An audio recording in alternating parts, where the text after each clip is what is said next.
Le code pénal doit être relu pour inclure toutes les formes de violences subies par les filles et les femmes. Le ministre en charge de la promotion de la femme s'y engage avec à ses côtés une coordination interministérielle mise en place à cette fin. Les femmes de l'arrondissement de Snorin en seraient ravies, mais en attendant, elles se risquent du nouveau centre des métiers construit rien que pour elles. De la culture, il en sera question dans cette édition avec la 13e édition du CIO. La Côte d'Ivoire, pays invité spécial, était à l'honneur et vous allez apprécier le savoir-faire des 200 artistes venus de ce pays culturellement riche pour rehausser l'éclat de biennale. Voici pour les titres de ce 13h15. Bonjour à tous, bienvenue et merci de suivre la télévision du Burkina. Aujourd'hui, 2 novembre, journée d'hommage aux défunts de l'Église catholique, prie pour les âmes des fidèles disparus, mais aussi pour tous ceux qui ont quitté le monde des vivants. L'armée nationale qui commémorait encore son anniversaire, 52e anniversaire, s'est souvenu ce jour de ceux qui ont tombé au combat. Une cérémonie de dépôt de jets de fleurs est intervenue ce matin à Ouagadougou, à la place de la Nation en présence Tanga Kafdo. C'est une tradition militaire au Burkina Faso, sacrifiée chaque année au lendemain de la célébration du 1er novembre, journée des forces armées nationales. Ils avancent au rythme de la fanfare avec une des fleurs qu'ils déposent en hommage des illustres disparus.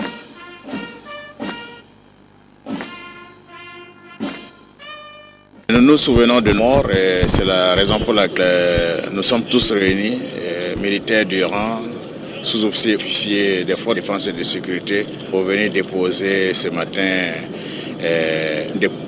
une gerbe de fleurs justement à l'honneur de ces illustres disparus. Cette cérémonie s'inscrit dans le cadre de la célébration du 1er novembre, fête de l'armée. Le chef d'état-major général des armées a demandé à ses hommes de travailler au renforcement des liens entre l'armée et la nation. À Bobolasso, les organisations de la société civile s'intéressent au droit international humanitaire.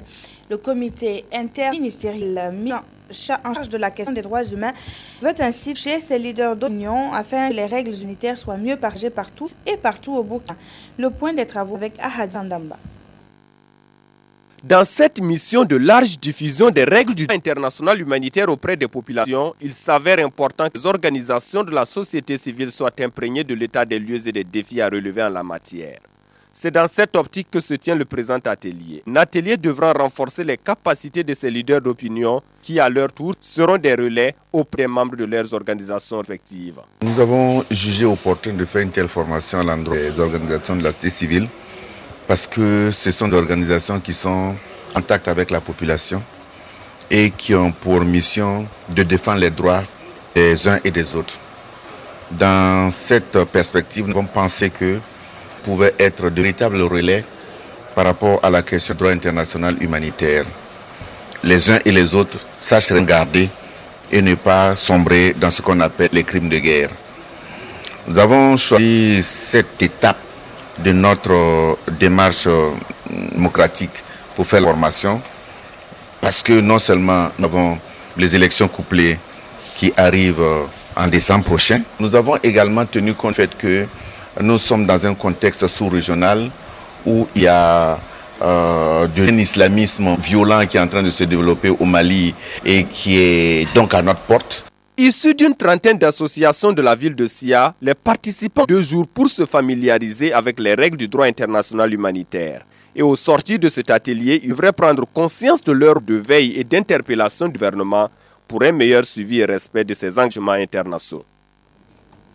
Et le ministère de la Promotion de la Femme emboîte le pas en initiant une concertation interministérielle sur les violences faites aux femmes et aux filles. Pour le département, il faut une meilleure prise en compte dans le code pénal différentes formes de violences auxquelles la gente féminine est confrontée. Une relecture du code pénal est prévue à cet effet. Oumou Sissé et Abdoul Rasmanango. À l'instar des violences physiques, plusieurs autres formes de violences sont faites aux femmes et aux filles et ne sont pas prises en compte dans le code pénal du Burkina Faso. Dans les types de violences, vous avez les violences psychologiques, les violences physiques et corporelles que les gens connaissent généralement, les violences sexuelles bien sûr, mais il y a les violences morales, le harcèlement moral, ça existe comme forme de violence. Il y a les violences économiques, la privation des biens constitue une forme de violence. Ce ne sont pas encore des types de violences qui sont en tout cas prises en charge correctement dans notre code pénal. À cela s'ajoute un autre type de violence qui n'est pas méconnu des Burkinabés. L'accusation, par exemple, de sorcellerie n'est pas une violence prise en compte, alors que vous savez que c'est une réalité dans notre pays. Beaucoup de femmes sont victimes et sont reçues dans le centre de l'OND pour ces types de violences. C'est assez sérieux, c'est moral, c'est psychologique et c'est même physique, puisque souvent il y a des coups qui sont portés sur les personnes accusées. Cet atelier interministériel mis en place par le ministère de la Promotion de la Femme permettra une meilleure intégration de ces violences dans le code pénal et s'inscrit dans la permanente où hommes, femmes, filles et garçons jouiront des mêmes droits. Le 5 novembre prochain, les populations urbaines sont invitées à participer à la semaine dédiée à la prévention de l'insécurité, et ce, de diverses manières, comme annoncé lors d'une conférence de presse tenue à la mairie de Ouagadougou. Le programme conjoint de renforcement de la sécurité urbaine avec à ses côtés l'ONU veut asseoir un dispositif sécuritaire fiable au profit des populations vivant en milieu urbain. Le compte rendu avec Abdoul Ranezongo.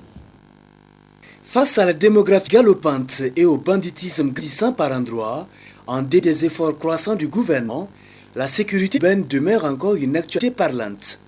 C'est l'objet de ce débat interactif pour évoquer les préparatifs de la semaine de prévention de l'insécurité et qui débute le 5 novembre prochain. Cette semaine de prévention de l'insécurité prévoit des activités telles que des ateliers de formation et de sensibilisation, mais aussi de communication sur le bilan en matière de sécurité urbaine. L'initiative du programme conjoint de renforcement de la sécurité urbaine, mise en place par le gouvernement burkinabé, avec le soutien du système des Nations Unies à travers son agence ONU Habitat. L'insécurité n'est pas un phénomène qu'on appréhende et puis après dire que tout fini. Non, c'est un phénomène mouvant et les choses se déplacent. Actuellement, nous avons, à travers le programme, pu faire l'état des lieux de l'insécurité. Nous avons une stratégie et notre préoccupation, c'est de travailler à faire en sorte que les bailleurs, les efforts des bailleurs soient canalisés pour pouvoir nous permettre de mettre en œuvre cette stratégie que nous avons pu élaborer. En mettant en œuvre la stratégie, nous pensons qu'à terme, nous allons réduire l'insécurité dans la ville de Ouagadougou. Nous allons également réduire le sentiment d'insécurité. L'objectif de ce programme conjoint dont la phase pilote s'achève en décembre prochain est de consolider davantage la dimension sécurité dans les villes. La seconde phase est prévue de 2013 à 2015. De la sécurité, il faut certainement dans le monde de l'entreprise. C'est entre autres ce qui sera enseigné aux futurs pensionnaires de l'Institut supérieur de développement d'entreprise ISDE. La structure a officiellement ouvert ses portes à Zaktouli dans l'arrondissement de Nyougou et se place dans le système éducatif comme un institut qui va stimuler l'esprit d'auto-emploi chez les jeunes burkinabés. Nathalie Sadogo, Ernest Carré. Ce geste marque l'ouverture officielle de l'Institut supérieur de développement d'entreprise ISDE à Zaktouli dans l'arrondissement de Boulméougou. L'ISDE a pour objectif d'apporter sa pierre à l'édifice du système éducatif au monde de l'emploi et au besoin des entreprises. Il propose cette fête d'enseignement pour l'année académique 2012-2013. L'ISDE prépare au diplôme d'études supérieures, donc de technicien supérieur, et également au diplôme de brevet de technicien supérieur d'État. C'est au niveau des concours organisés, des examens organisés par l'État. L'ISDE a choisi de prendre l'exemple du Japon. L'amitié et le partage pour inculquer à ses étudiants l'esprit d'initiative, de créativité, d'entrepreneuriat et d'innovation dont font preuve aujourd'hui les Japonais. Pour rebâtir le pays, on a besoin de capitaux humains ou bien les ressources humaines avec beaucoup de compétences. Et cet institut supérieur de développement d'entreprise s'aligne justement à la SCAD qui vise d'avoir beaucoup de capitaux humains compétents. L'Institut s'engage ainsi à offrir un cadre idéal de travail, d'études et un enseignement hautement qualifié à ses apprenants. L'ambition de faire reconnaître ses diplômes par le CAS. Elle parle d'une autre inauguration, cette fois dans l'arrondissement de Signoguin. Les femmes sont fières du centre des métiers qui leur est dédié. L'infrastructure est sortie de terre grâce à un partenariat, et on peut le dire fructueux, entre l'arrondissement d'Signoguin, un quartier de la ville de Cotonou, et l'Union européenne. Les précisions avec Ramatou Zida et Ngaka Fandou. Permettre aux femmes de l'arrondissement de Signoguin de mener des activités génératrices de revenus, c'est dans ce but que Joyau a été réalisé. D'un coût global de plus de 37 millions de francs CFA, le Centre féminin des métiers de l'ancien siècle 20 est le fruit d'un partenariat entre l'arrondissement de Signoguin, le quartier Aonso de Cotonou au Bénin et l'Union européenne. Ce partenariat, le maire de Ouagadougou, Simon Compaoré, était à la genèse. Nous sommes pour la promotion de la femme. Cet après-midi, l'occasion vous est donnée de voir que lorsque disons qu'on soutient les femmes, c'est à travers des actions concrètes telles que la construction de centres féminins de métiers. Et nous attendons de ce centre-là qu'ils permettent aux femmes de mieux s'émanciper, de mieux avoir leur autonomie financière. Et pour commencer leur activité, les femmes de Signoguin disposeront de la somme de 6 millions de francs CFA pour acheter du matériel. Elles bénéficieront également d'une formation qui renforcera leur capacité. Je vois qu'à travers ce centre, si elles apprennent un métier, ce sera un plus pour elles et d'avoir, de savoir pratiquer et quelque chose qui leur sera rentable. Dans le cadre de ce projet participatif, plusieurs réalisations ont été faites dans l'arrondissement, dont la construction d'un bâtiment d'hospitalisation, une maternité, un CE de 4 classes et la réhabilitation de 5 écoles primaires. Et comme chaque jour depuis le début de la semaine, nous vous offrons une page culturelle avec le Salon international de l'artisanat de Ouagadougou qui multiplie ses surprises aux festivaliers. La journée d'hier était consacrée à l'invité spécial de cette édition 2012, Côte d'Ivoire. Une journée qui s'est achevée au cours d'une soirée culturelle haute en couleurs mais dominée par les têtes orange, blanc et vert. Saline Nana nous en dit plus. La Côte d'Ivoire est à l'honneur au Burkina Faso.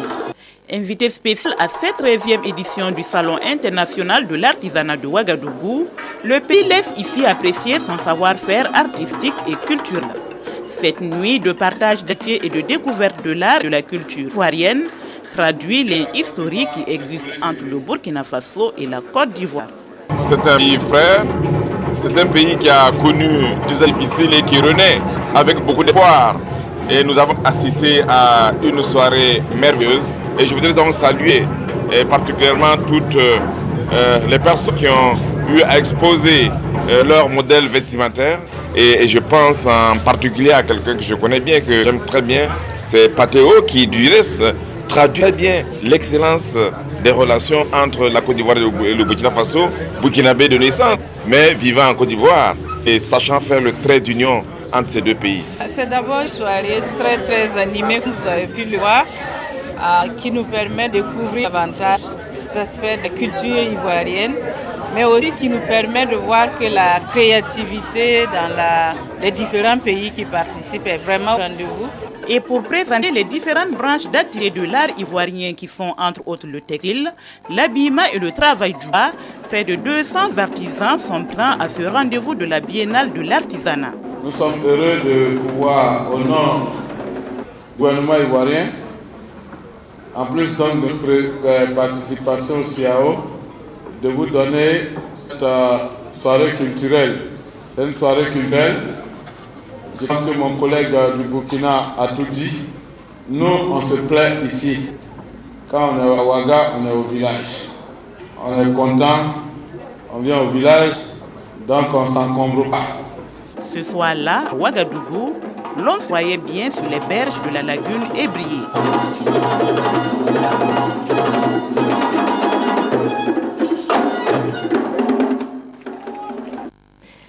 Louis va bientôt quitter CIAO. Après plus de 15 ans de cohabitation au siège du Salon, le CODEPA, le comité de coordination pour le développement et la promotion de l'artisanat africain, aura désormais son propre siège.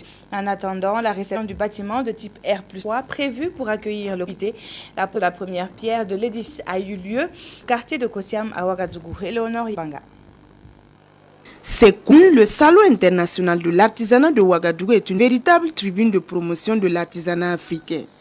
L'artisanat qui contribue à la valorisation de la culture, à la création d'emplois et à la lutte contre la pauvreté mérite une promotion pour une contribution plus accrue à ces différents secteurs de développement.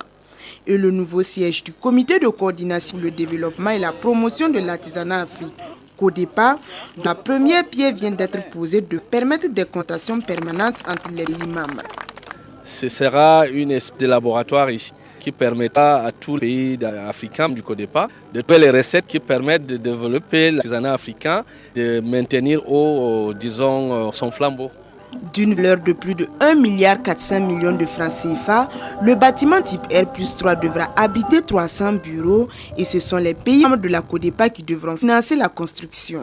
La volonté politique qui nous a fait venir ici aujourd'hui se battra pour trouver 50 millions d'États pour construire ce siège. Est possible, c'est à notre portée. Kina fera en sorte que ce qui lui revient comme engagement, près de la dotation terrain, l'espace, que nous puissions accompagner et suivre la réalisation de l'ouvrage. Créé depuis 1992, le comité de coordination pour le développement et la promotion de l'artisanat en Afrique est une organisation interafricaine dont l'objectif est de mener des réflexions pour la promotion de l'artisanat. Il a mis en place un projet galerie virtuelle de l'artisanat africain dans le but d'accroître entre autres la visibilité des produits et compte aujourd'hui 27 membres. Après plus de 4 mois de compétition, ils ne sont plus que 5 dans la course au trophée Faso Academy. Le show final s'est prévu pour ce soir même au palais de la culture Jean-Pierre Ngané, qui de Ahmed, Monique, Liliane, Justin ou Seydou, la plus belle voix et la meilleure prestation scénique. Nul ne peut s'avancer, mais Frédéric Etienne Bassenga nous éclaire sur ce qui fera l'originalité ce soir. Faso Academy signe son dernier acte ce soir à la Maison de la Culture Jean-Pierre Ngané à Ouagadougou. Depuis les castings, il a fallu pour ces 5 candidats traverser les manches éliminatoires, 8e de finale, les quarts de finale et les demi-finales pour se retrouver aujourd'hui là. On veut vous entendre faire du bruit. De près de 1 semaine, dans une des villas Zimo à Ouaga 2000, les candidats n'ont eu aucun moment de répit.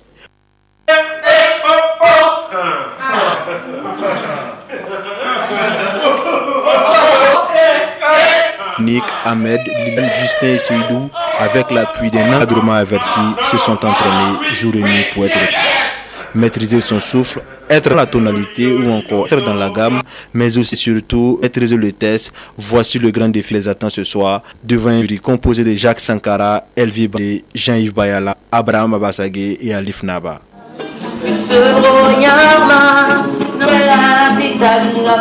Là-bas, on termine pas le.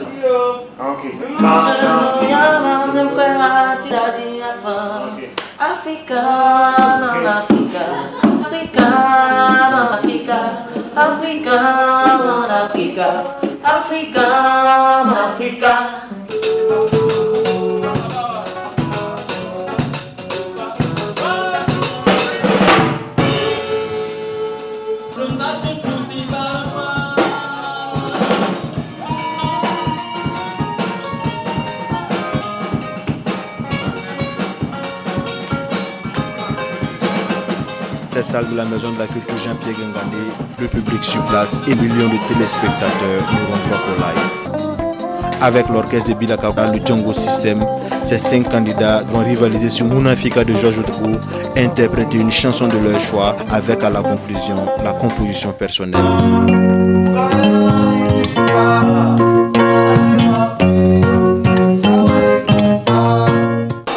De la qualité de ces candidats, finale 2012 de Faso Academy s'annonce palpitante. Rendez-vous donc à la Maison de la Culture Jean-Pierre Ngané à 21h pour l'épilogue Savoir qui succédera à Alain Giresse avec à la clé 3 millions de francs CFA à la radio-diffusion télévision de Burkina. Que vive Faso Academy 2012. Merci et n'oubliez pas que la rentrée RTB continue. Et bien sûr, à partir de 21h sur la RTB, vous pourrez suivre en direct donc l'événement. Il était annoncé et ce n'est plus un mythe. La marque à la pomme a effectivement sur le marché un iPad mini. Mini parce qu'il est plus petit et plus léger que ses précédents, mais les acheteurs ne se sont pas bousculés pour se l'approprier. Ce nouveau produit d'Apple reste cher par rapport au modèle concurrent, mais au programme de la RTB, bon début week-end à toutes et à tous.